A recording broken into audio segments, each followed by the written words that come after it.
Hi everybody, thank you for tuning into another video. I haven't uploaded a video for a few weeks, been a bit busy, but today I've got a new toy and I thought I'd share it with you guys. It gives me an opportunity to put another video up, some more content, and I think it's going to be an exciting one today. DJI Air 2S drone, not necessarily the newest or best drone, but no doubt it's going to be a lot of fun. So initially, I actually ordered, I'm going to start opening while I'm talking. I initially ordered the DJI Mavic Air, so the DJI Mavic 2. There's too many model numbers. I think it was the DJI Mavic 2 or Air 2, Mavic Air 2. And then soon after I placed the order, I realized that there was actually a DJI Air 2S available. So I cancelled my order and I reordered another one. And I specifically ordered this one. The main differences between the two drones was this one had slightly newer technology, a bit better autopiloting technology. It's got 12 kilometers of range stated on paper anyway, versus the 10 kilometers of range that the Mavic Air 2 had. Let's see if we can find some of the specifications here. Maybe not, it's too small. There, the little view of some stuff that's in the box there. This one also had an upgraded 1-inch CMOS camera. The other one had a slightly smaller sensor on it. So this is a 1-inch sensor. And the ADS-B AirSense technology in here was a slightly new version. I think it was version 4. The old one had a version 3. So, and another key difference is these sensors that you're seeing here on these pictures. These are actually they're obstacle avoidance sensors. So the other one had three-way obstacle avoidance. It had forward, back, and down, I believe. These two new sensors here are for upwards obstacle detection. So this has got a four-way obstacle detection. So those few extra bits tempted me enough to cancel my order and reorder. Now, just to say something about this order, you saw me cutting the seals on the back here. These seals weren't the official seals, they were the secondary seals. This unit is actually a refurbished unit from DJI themselves. So it's certified refurbished from the manufacturer with a full 12-month warranty.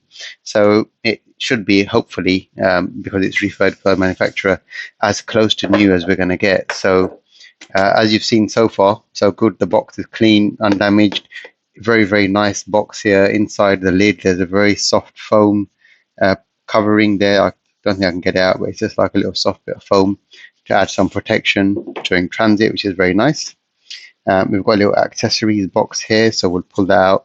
Now, this is the Fly More combo. So with the DJI drones, the Fly More, they generally offer them in standard and Fly More combos. Fly More combos generally come with more battery packs, usually 3, and some more accessories. So you get the bag, you get some charging cables for when the phone is connected to the controller, and etc. and etc. You get extra props, which is always useful because I'm sure I'll be breaking some. So there you go. This is an accessory pack. Let's have a quick look at this. I don't know what we've got here. Let's open this up somehow. I don't know how it opens. Maybe it's a stand. Oh, there we go. Look at that. These are some lens covers. These are filters. They're ND filters. ND 48, 1632, ND natural density filters. So what's good about ND filters? You're effectively cutting out certain layers of light and reflections of light. So for example, if you're shooting, you're flying and you're shooting motion, for example, right? And you want to exaggerate or capture the motion of flowing water, for example, you use a high ND filter, and what that will effectively do is it will cut the light that's going to the camera, so the camera will naturally have to expose for longer to get a well exposed shot. In doing that, you're capturing motion without overexposing, because the way the camera systems work is they work on exposure. So obviously the sensor has sensitivity to light. You reduce the light coming in by using an ND filter like this, and then away you go, capturing motion, waterfalls and all that good stuff. So props, they look like they come paired up. So there's a propeller there. Have they got any sort of labeling system on there? I don't know. But let's quickly get on with this and just get on to the most exciting thing, which is going to be, so there's some propellers here. I'm guessing the ones that are out of the box are the ones that we're going to use initially anyway. And then we've got loads of spare propellers. So they have got labels on there, and the picture tells, sorry, we have got labels on there, and the picture there and it tells you what's for what. So you got the A's and the B's, and the little picture tells you where they're supposed to be. Right, so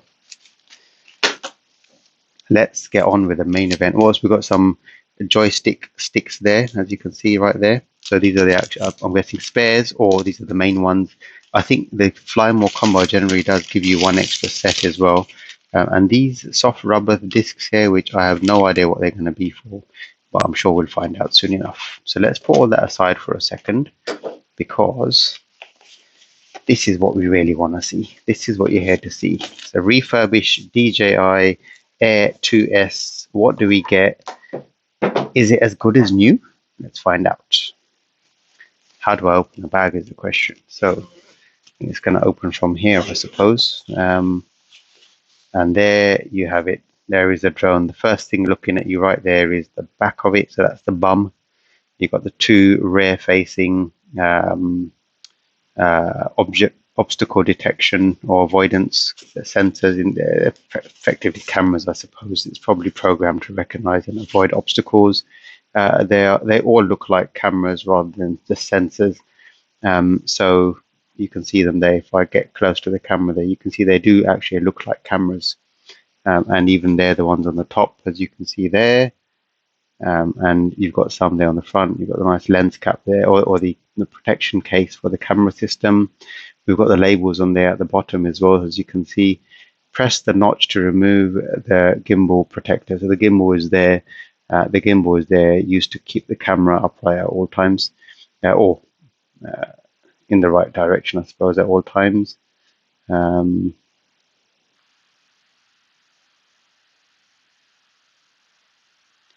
Right, sorry about that. I'm not sure what happened. My camera stopped recording, and a bit of a technical glitch there. Where were we? Looking at the camera, we've just looked at all the sensors, the gimbal protector there, and you can see refurbished. It's got the sticker on there as well, telling you need to press this notch to remove the gimbal cover. I'm not going to remove that right now. I'm just going to go put it aside, quickly see what else we've got. We've got the controller here. So it's like playing Xbox, but just a clunkier version of it. Now the controller at the bottom does have two of the actual controller sticks in like a little silicone, I guess, mount or storage area underneath, and these screw on quite nicely to the sticks. Now that is a really, really nice feeling to that D-pad. Maybe Microsoft and Sony can learn something from that, because that feels really nice. You've got something here which I'm guessing is for panning or zooming, the camera control. You've got a trigger there to take some pictures, and you've got this here. These aren't buttons, these are actually grips for when the phone is in place. So this extends out, it's spring loaded, your phone will go in there, your spare. So I've got a spare device here. If I just try and clip that in, it's probably going to be something like this, I suppose. And that's pretty much it. So the phone is in place there, as you can see, and you've got the sticks there. So that's how it's going to look. Nice. Let's quickly get that out for a second. This pushes back in. So while it's open, let's have a look. You've got some charging cables in there as well for the phone. So whilst that's connected, it's a C port there, and I think it probably comes with other adapters for micro USB and etc. as well. So one connector there is actually to receive charge. One is just a dummy for the cable to be able to fold away and stored nicely. I believe it also comes with some spare charging cables, probably with different connectors, so maybe micro USB and etc. And this is probably used for charging, and I'm guessing as well as data, to stream data to the device. So power button, so it's got some charge. You've got normal, cine, and sport mode, so they're the different shooting modes, I suppose, and maybe they have some presets.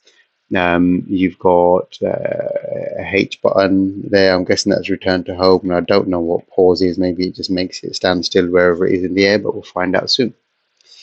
I'll get the other stick on as well. They screw on, very, very short thread to screw on. They look like they're metal or aluminium, very, very nice. And you've also got a little button there, which I think rotates the camera around, probably 180 or 360. I don't know, maybe it rotates the camera or it rotates the drone, I don't know. And over here, just a function button, so maybe to provide some secondary functions to do these few buttons. Not too many buttons overall. You got the sticks, the main things you need to control the drone itself, and a few buttons. It looks like key buttons, well thought out. You've got soft rubber grips at the back, so providing good grip. Maybe you're in hot weather, a bit sweaty, it's not going to get slippery, and it's a nice chunky control. It's got a good weight, good feel to it. Really, really, really does allow you to get your hands around it comfortably and not worry about dropping it or anything else whilst you're probably focusing on your flying drone. So that's the remote control. There's the drone itself. We've got some few batteries. I've just pressed the battery button on there, and it's actually got a battery meter on this. You can see it's got a battery check on this. So that's actually battery meter, which is nice. I thought that was going to be used to take the battery off, but it's not. So the front legs, as you can see, the front legs come out by flipping them out like that, and the back legs actually go around like that. So there you go. So again, the front one first, and then the back one goes around like that. So there it is. Now that is a very, very handsome drone. I've ordered some landing gear. It hasn't come yet. The landing gear is going to clip on there just to give it a little bit more, I guess, clearance from the floor when it's on the floor. But there it is. There's the drone. Looking at the props, I don't know if I'm going to be able to clip them on without reading the instructions, but if I can just quickly get them, let's see if we can clip them on. So I don't know which, again, I don't know which ones are which, because on here there's no label telling you which one is which, really. So I'd have to compare these to ones that are in the packs to figure them out, I guess. Yeah, not sure. Don't want to put them on wrong and have this thing flying upside down straight away. So I'd have to look at the pack really and try and figure out which ones are which. So bees, clearly the bees go on the back of the device. Well, mind you, one there and one there, so they alternate, right? I've got to find the bees. Now, that doesn't look like a bee to me. That does not look like a bee to me. Oh, yes, that does. That's a bee. That's going to go there. That is another bee. That's not a bee. That's probably going to go there. This is another bee. They match. So that's probably going to go there. And this one, again, is probably going to be an A. Let's just check that out. So is this an A?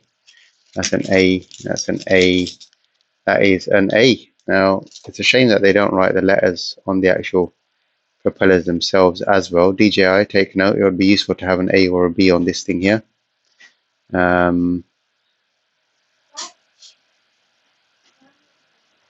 Let's have a quick look.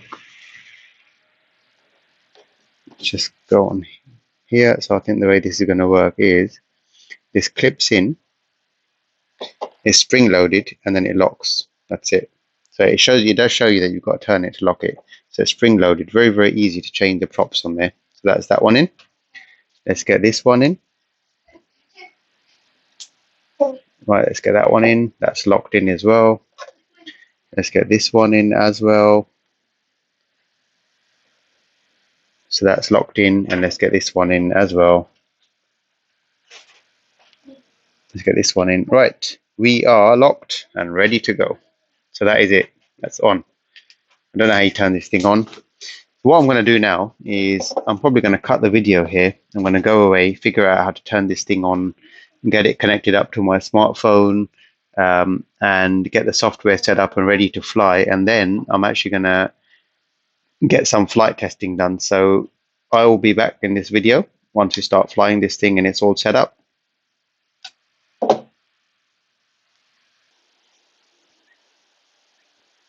Right, so we're outside. I think this is probably the first recording I've done in my garden. Just before we get started on the exciting stuff of launching this thing up in the air, just to show you a couple of other bits that were in the bag. So I got excited when I got the drone out and I forgot to show you the rest of the stuff. So quick one, some additional cables that these will connect inside the controller, and depending on the device you've got, whether it's an iPhone, you've got a lightning cable there, or an older device with maybe a micro USB connector. If the phone will focus, the camera will focus, there you go. So you've got a micro USB connector. So 2 additional connectors to support different device types.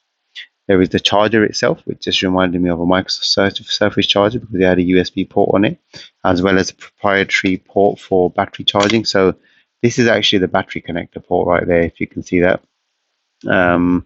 And what we got with the Fly More combo in addition to this is you get 3 batteries. So to support charging 3 batteries at the same time, they're giving you this really nice, small, low profile charger. So it's effectively just a battery charging strip. And you can see that there, battery charging hub.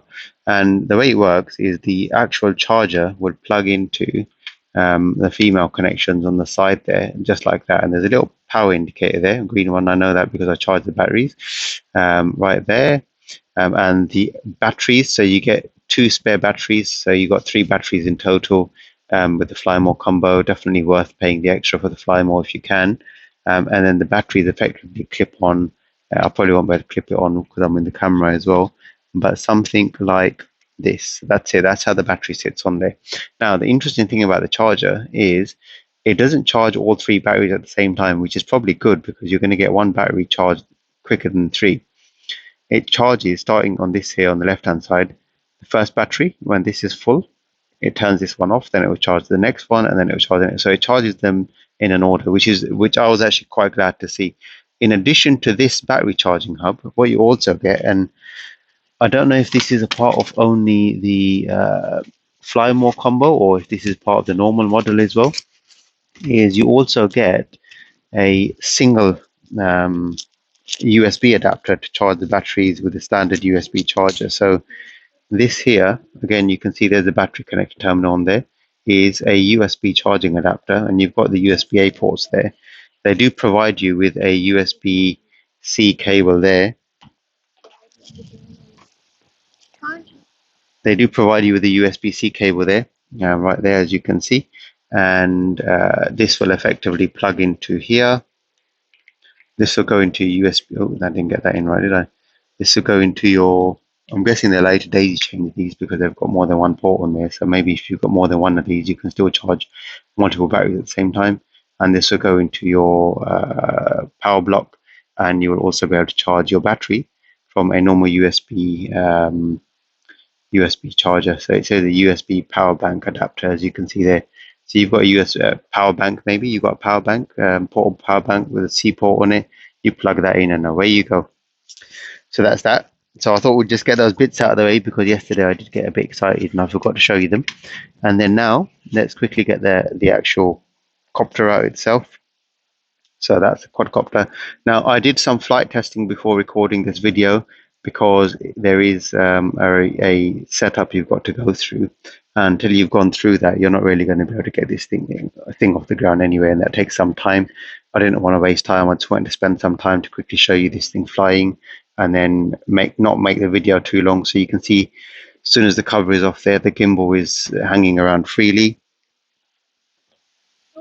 So what I'm going to do is I'm just going to show you how the legs open up. So what you'd be opening first is you'd be opening the sides first. I think I might have opened this before, but let's just do it again. And then just here as well. And the back ones swing out like this. So I've already got the propellers on there, as you can see. The propellers twist and lock in place. The propellers twist and lock in place. Just like that. And there you go. So that is the quadcopter. Now, to turn this thing on, I'm going to go and put it on that table and I'm going to turn it on there. But just to show you, because it took me time to figure this out, you got to press the button first. It does a battery meter check. If I bring it close, you might be able to see the indicator lights doing the battery meter check. After you've pressed it once, you've got to then hold it for 2 or 3 seconds, and then it actually turns on. I'm going to go and put it on that table and turn it on.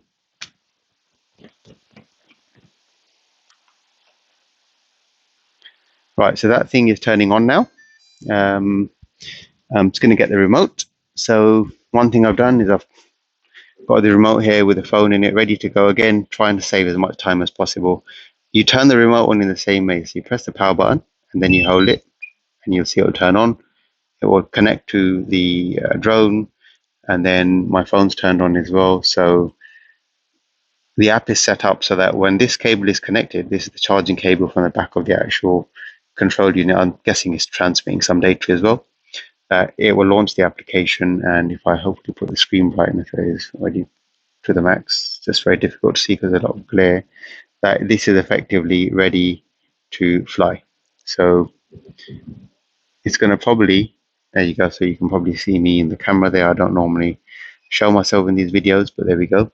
is what you can see is this thing is effectively ready to fly. Now, I'm going to try and just get it in focus there. The way this works is there's a button here, or you've got to press on the side. And once you press that, this little button here, then you get this takeoff. You get this takeoff button that comes on the screen. You can't fly this thing without the phone by the looks of it, because without that, there's nowhere on here where you can press takeoff.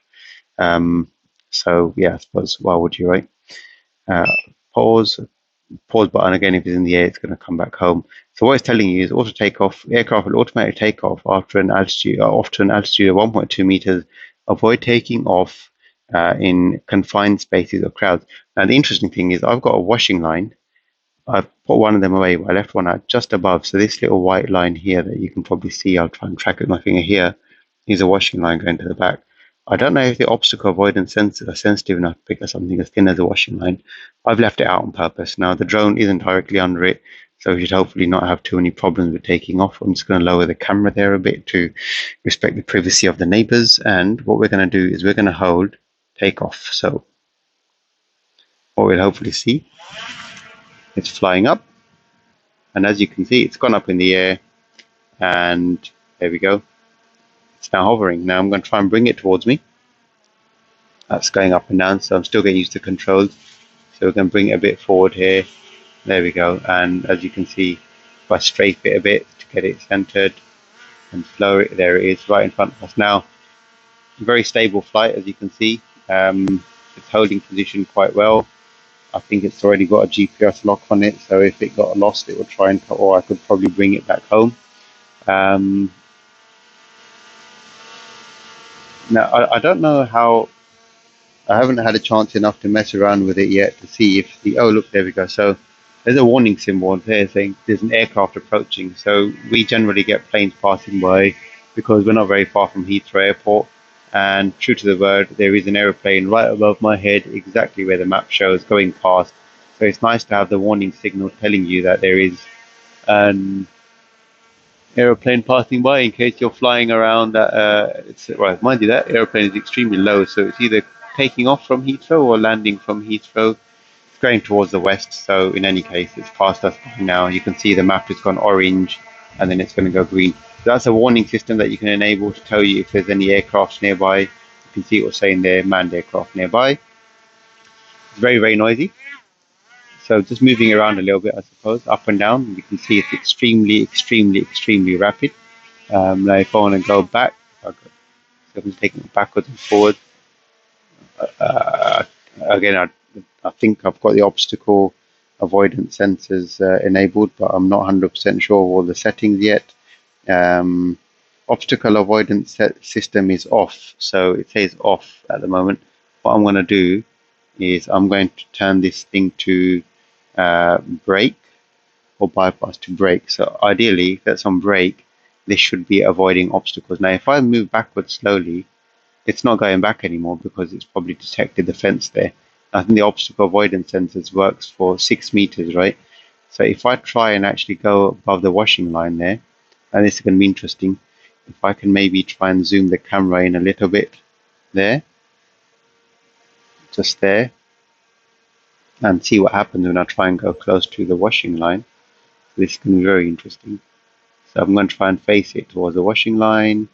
We're going to slowly go, and it's, I think it's detected the washing line, so it's actually not allowing me to go up. It's, in fact, the controller or the phone's vibrating, and therefore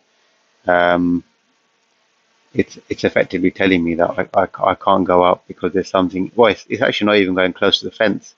So this is interesting because the garden's quite small, and because of the because I've told it to brake in case it finds an obstacle, it's effectively not going close enough to the fence to be affected by the fence. So I literally can't crash it. You can see again going backward, it's stopping.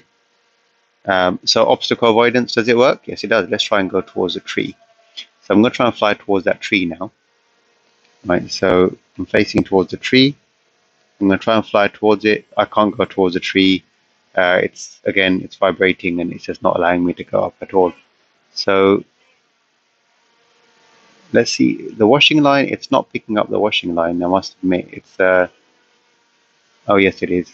It's not allowing me to go up because it's detected the washing line up as well. That's very interesting. Camera controls. So there's a little tilt button here. If I move this tilt button here, what's effectively happening is the camera is tilting up and down. So as you can see there, the camera is going up. That's it'll go up that much. It's not just horizontal; it does go up a little bit, and then if I keep on going down, it's going to effectively tilt the camera down as well. So you can see there the hose. What I'm going to do quickly is, again, just to respect the privacy of the neighbors, is I've now got the camera facing down. So what I'm going to do is I'm going to fly this thing up, and you can see how quickly it goes ascends. It's gone up very, very, very quickly. It's at a height of about 25 meters. We can go a little bit. We can go forward a little bit if you like, and we can take it a little bit further up. So we are at about. What are we now? Let's get. We're at 30, 39, 40 meters now. Also a nice height, maybe 50.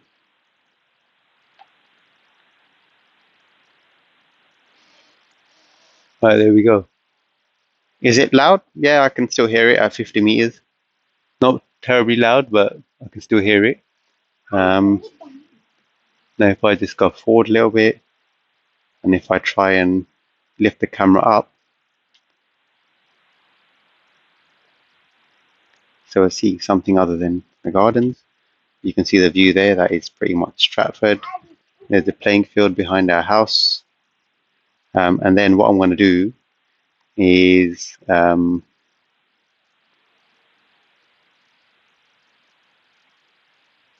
going to press the button here to bring it back home.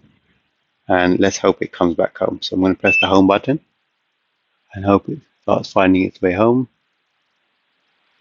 I can still see it in my sight. You have to be able to see these things when you're flying them, so you're not allowed to just fly them on their own. You're not allowed to fly in a way where you can't see the aircraft.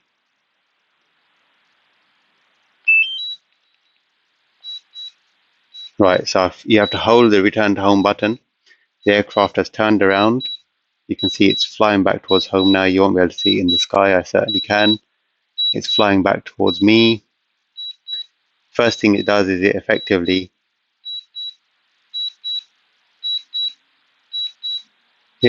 comes back to the position where it detected as home first from a GPS log perspective. And then it's going to start coming down. So I'm effectively controlling this thing. I'm trying to bring it down just to see if it has actually come down, where it's effectively gone up, or come down where it's gone up. And I think it's safe to say it has returned back home after its pretty much maiden flight, I suppose, or maiden proper flight. So there you go. It's home. I don't know if I'm able to land it on the table because I'm not the best drone pilot. Let's give it a quick go, see if we can get it on that table there. I doubt it, but there we go. Mind you, the obstacle avoidance sensor probably won't let it go down anyway. If I turn the camera facing completely down, maybe I'll be able to get an idea of whether whether it's actually above the table or not.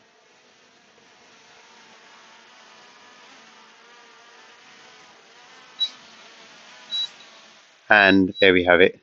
How's that? Not a bad landing, is it? So there you go. On that note, I'm going to end the video because I think it's getting quite long, but I hope you've enjoyed this. We've tested the obstacle avoidance sensors. They seem to work really well. It's sensitive enough to even detect a washing line. So something as thin as a washing line, which is probably 5 millimeters thick, has been completely avoided.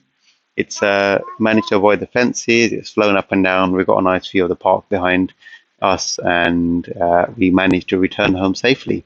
All seems to work really well, and all the while you were able to see some videos as well whilst it was flying. I wasn't recording at all. I don't want to record anyone's personal space. As you could see, that record button had never been pressed whilst it was flying. But there you go.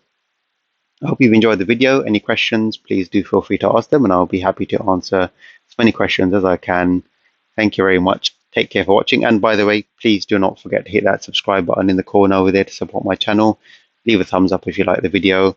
Any questions, ask them. Thank you very much for watching, and hopefully see you in the next video. Take care and all the best.